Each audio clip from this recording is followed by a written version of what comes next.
आज जिस केस के बारे में हम लोग बात करने जा रहे हैं, यकीनन पूरे भारत के अंदर एक भी ऐसा व्यक्ति नहीं होगा जिसको इस केस के बारे में नहीं पता होगा। आपको इस केस की ग्राउंड क्लैरिटी जो है मैं करवा देता हूं, ताकि आगे के लेक्चर में आपको सुनने में और समझने में कोई भी समस्या ना हो, कोई भी प्रॉब्लम ना हो। यह बात है सन 2018 की, जिस समय आफताब और श्रद्धा मुंबई मलाड में एक कॉल सेंटर पर मिलते हैं। शुरुआत में थोड़ी मोड़ी बातचीत होती है, लेकिन बातचीत के शुरुआती दौर में ये एक दूसरे से इतना खुलते नहीं है। जैसे जैसे समय बीतता है, इन दोनों की बातचीत आगे बढ़ती है और वर्ष 2019 तक आते आते इनका प्यार जो है वो इतना परवान चढ़ता है कि 2019 में इन्होंने डिसाइड किया कि ये अब जो है वो लिव इन में रहने वाले हैं। लिव इन में रहने का डिसाइड करने के बाद श्रद्धा अपने घर पर जाती है, अपनी मां से मुलाकात करती है। मां से मुलाकात के अंदर ये अपनी मां से कहती है कि मैं अब 25 साल की हो चुकी हूं, इंडिपेंडेंट हूं, मैं अपने निर्णय फैसले खुद ले सकती हूं। श्रद्धा के अगर माता पिता की बात करें तो उनकी भी क्लैरिटी होनी जरूरी है, क्योंकि इनके जो माता पिता हैं वो भी एक दूसरे से अलग रहते हैं। श्रद्धा की जो माता है वो अलग रहती है, पिता अपनी मां के साथ में अलग रहते हैं। समय बीतता जाता है और इनका लिव इन जो रिलेशन है वो भी आगे बढ़ता है। कुछ समय बाद श्रद्धा की जो मदर हैं ये बीमार होती हैं और इनकी डेथ हो जाती है। उनके डेथ पर श्रद्धा और इनके फादर दोनों वहां पर मौजूद होते हैं और जब वहां से वापस अपने अपने घर लौटते हैं, उसके लगभग 10 या 12 दिन के बाद में श्रद्धा और अपने पिता के बीच में बातचीत होती है। उस समय श्रद्धा ये कहती है अपने पिता से कि मैं आफताब से काफी परेशान हूं, वो मुझे काफी टॉर्चर करता है, वो मुझे काफी जो है वो परेशान करता है। लेकिन इनके पिता कहते हैं कि सब कुछ ठीक हो जाएगा, घबराने की कोई जरूरत नहीं है। और जब आफताब श्रद्धा से माफी मांग लेता है, उसके बाद में वापस से कंडीशन नॉर्मलाइज हो जाती है। कुछ समय बाद में ही श्रद्धा और आफताब दिल्ली के अंदर आते हैं।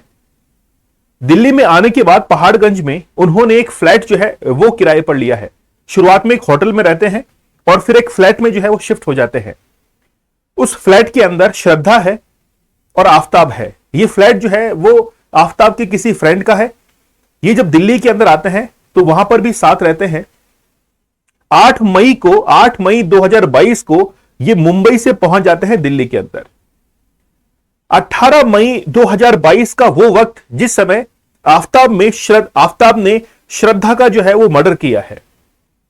कंडीशंस आफताब के दिमाग में क्या चल रही थी, किन उलझनों के अंदर वो था, लेकिन जब 18 मई 2022 को वो श्रद्धा का मर्डर करता है, उसके बाद में वो ये सोचता है कि अब इस बॉडी को मैं जो है वो खुले तौर पर कहीं पे ले जा नहीं सकता हूं, क्योंकि मेरे पास में कोई पर्सनल व्हीकल नहीं है। इसलिए वो डिसाइड करता है कि मैं जो है एक फ्रिज लेके आऊंगा। वो मार्केट से एक फ्रिज लेके आता है।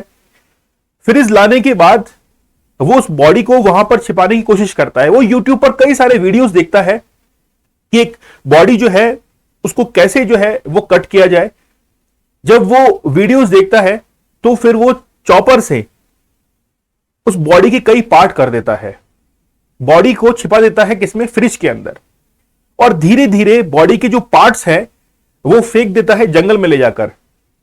लेकिन वो अलग अलग जगह रहती है। प्रॉब्लम यहीं पे क्रिएट हुई है कि जब पकड़ा जाता है आफताब को, तो पुलिस आज तक इस चीज में उलझी हुई है कि वो जो अलग अलग जगह बॉडी पार्ट्स बिखरे हुए थे, आखिरकार उसको कलेक्ट कैसे किया जाए। 5 जून तक जो है आफताब श्रद्धा के पूरे बॉडी पार्ट्स को जो है वो ठिकाने लगा देता है। नवंबर का जब समय आता है तो नवंबर के अंदर पुलिस जो है वो पकड़ लेती है आफताब को और इसका जो है वो कोर्ट के अंदर पेशी होती है। कोर्ट में पेशी होने के बाद जो जज साहब है वो इनसे पूछते हैं कि क्या आपने ये गुनाह किया है। तो शुरुआती जो दौर होते हैं उनमें ये कोर्ट में कोई भी इकरारनामा नहीं करता है, लेकिन जब ये पुलिस कस्टडी के अंदर रहता है तो वहां पर इसने इकरार जो है वो कर लिया था कि हां मैंने जो है वो किया है, कभी कोर्ट के सामने नहीं किया, क्योंकि अब पुलिस जो है उसको सबूत जुटाने की जरूरत है। पुलिस जो है वो कोर्ट से यह अनुमति लेती है कि नार्को टेस्ट जो है वो किया जाना चाहिए। देखिए, नार्को टेस्ट के बारे में मैं आप लोगों को बता देता हूं कि नार्को टेस्ट के अंदर जो भी एविडेंस होते हैं वो कभी भी कोर्ट मानती नहीं है। कोर्ट हमेशा उन एविडेंस को मानती है। जैसे नार्को टेस्ट के अंदर एक केमिकल होता है सोडियम, मेरे को पूरा नाम जो है एग्जैक्ट याद नहीं आ रहा है, सोडियम जो है उसका पूरा नाम होता है, आपको नाम याद आए तो मुझे कमेंट सेक्शन में बताइएगा, ठीक है। तो वो केमिकल जो है इंजेक्ट किया जाता है बॉडी के अंदर, फिर आपका जो माइंड है, ब्रेन है, वो काम करना बंद करता है, कंट्रोलिंग पावर जो है खत्म होती है, और जो भी उस इंसान से पूछते हैं वो इंसान जवाब देता है। तो किसी व्यक्ति का जब नार्को टेस्ट किया जाता है, उसके अंदर जो बात कही गई है कि मैंने चॉपर जो है वो चाकू वहां पर छिपा रखा है, तो अगर चाकू वहां पर मिल जाता है जो कि नार्को टेस्ट में बात कही गई है, तो उस चाकू को जो है एज ए एविडेंस कलेक्ट कर सकते हैं। लेकिन नार्को टेस्ट में उस व्यक्ति के द्वारा जो बात कही गई है उसको एज ए एविडेंस नहीं मानती है कोर्ट। अब रिसेंटली क्या अपडेट है, यहां तक तो आपको क्लियर है। आफ्ताब जो है वो कोर्ट के अंदर कबूल करने से उसने इनकार कर दिया कि मैंने जो है ये मर्डर नहीं किया है। अब पुलिस के लिए सबसे बड़ी कार्रवाई यही है, सबसे बड़ी दिक्कत यही है कि उसको जो है सबूत जुटाने में बड़ी प्रॉब्लम हो रही है। आई थिंक आप लोगों को यहां तक केस जो है वो क्लियर हो चुका होगा। यह मामला जो है वो दिल्ली हाई कोर्ट के अंदर पहुंचता है और वहीं पर चार्जेस जो है वो फ्रेम किए जाते हैं। स्टोरी तो अब शुरू हुई है। प्रहार बैच जो है वो आप लोगों को ज्वाइन करना है, आप लोगों को डिस्काउंट जो है वो अवेलेबल होगा, और डाउट सेशंस और जो है ऐसे राइटिंग सेशंस वो आप लोगों के लिए यहां पर अवेलेबल होंगे।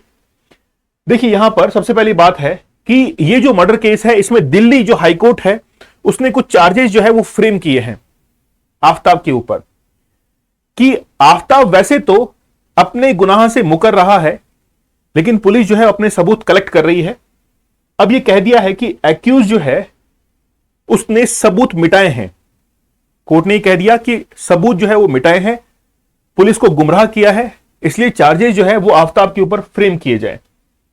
एक बहुत बेहतरीन लाइन जो है वो कोर्ट ने कही कि कानूनी और नीतिगत हस्तक्षेप, मतलब इसमें लॉ एंड पॉलिसीज का एक इंटरप्शन, उसके अलावा महिलाओं के बीच अधिक जागरूकता और शिक्षा आर्थिक शोषण का मुकाबला करने के लिए महत्वपूर्ण है। यहां पर दो वर्ड यूज किए गए हैं, एक तो है अवेयरनेस और दूसरा है एजुकेशन।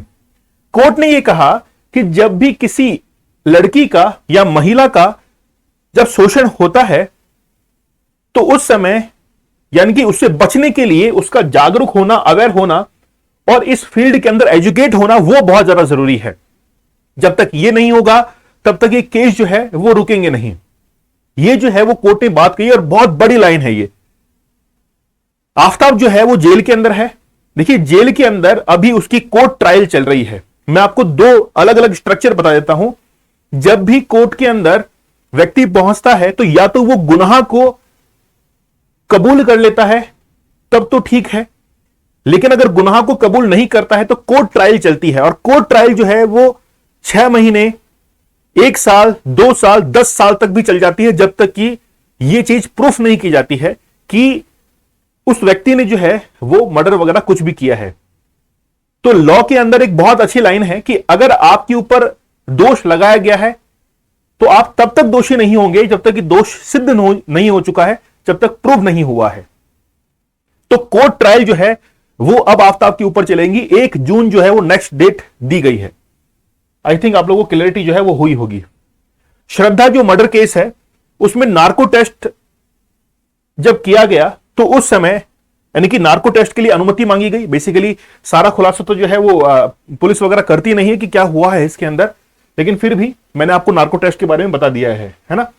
अब देखिए, जब भी कोई वायलेंस होता है तो एक तो फिजिकली होता है, एक सेक्सुअल होता है।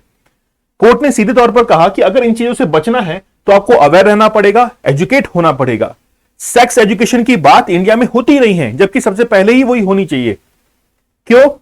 क्योंकि अगर किसी भी व्यक्ति पर, किसी भी महिला पर कोई भी अत्याचार होता है तो बेसिकली वो अत्याचार को समझ सके कि आगे जाके इसके क्या नुकसान हो सकते हैं, इसलिए उसको अवेयर और एजुकेट करना जरूरी है।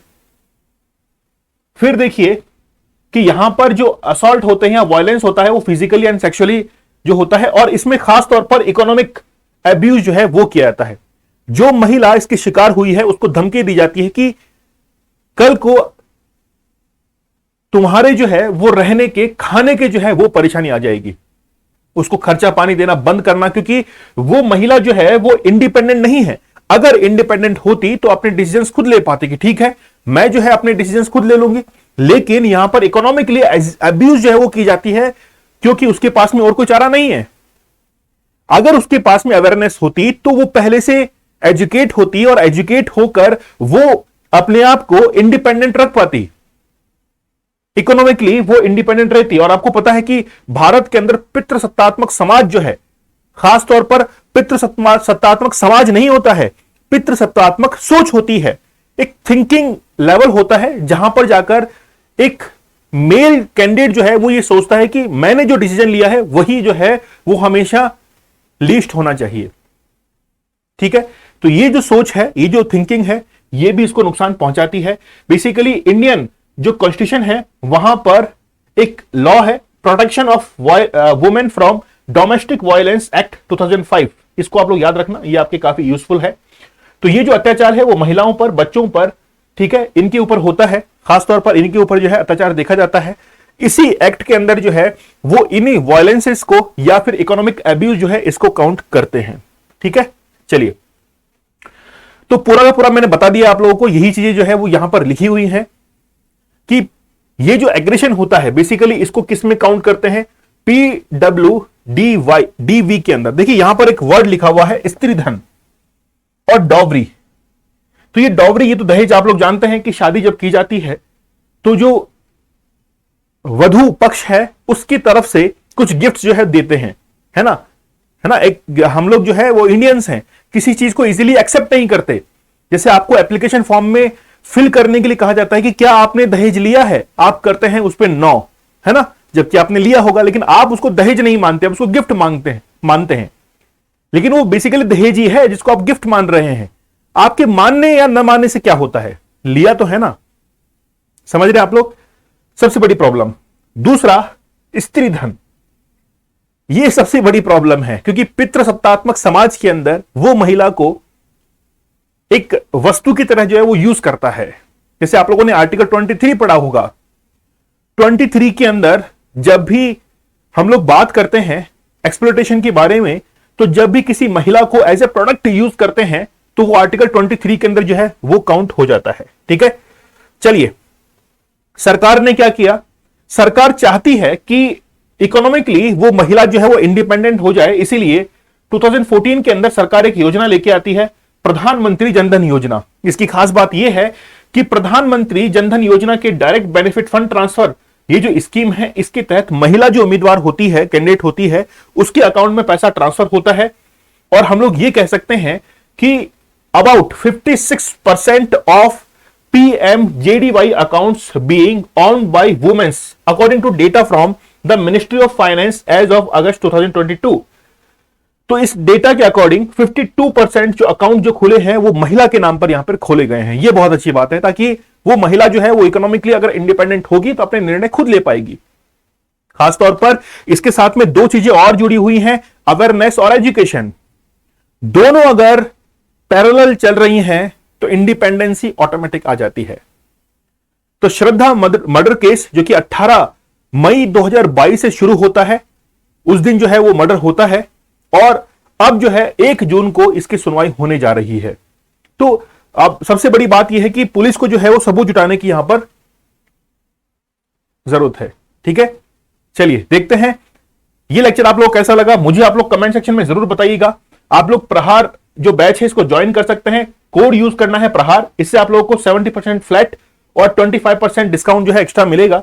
और इसके साथ में ही आप लोगों को 1 to 4 जो जीएस पेपर है उनके लिए डाउट सेशन भी आप लोगों को दिए जाएंगे। चलिए मिलते हैं हम लोग, आप लोग मुझे कमेंट सेक्शन में जरूर बताइएगा कि लेक्चर कैसा लगा। आपका एक बेहतरीन कमेंट जो है वो हौसला अफजाई कर देता है कि वाकई में स्टूडेंट्स को या फिर सुनने वाले व्यूअर जो है उनको लेक्चर पसंद आ रहा है। तो चलिए मिलते हैं हम लोग नेक्स्ट सेशन में, तब तक धन्यवाद, थैंक यू, जय हिंद।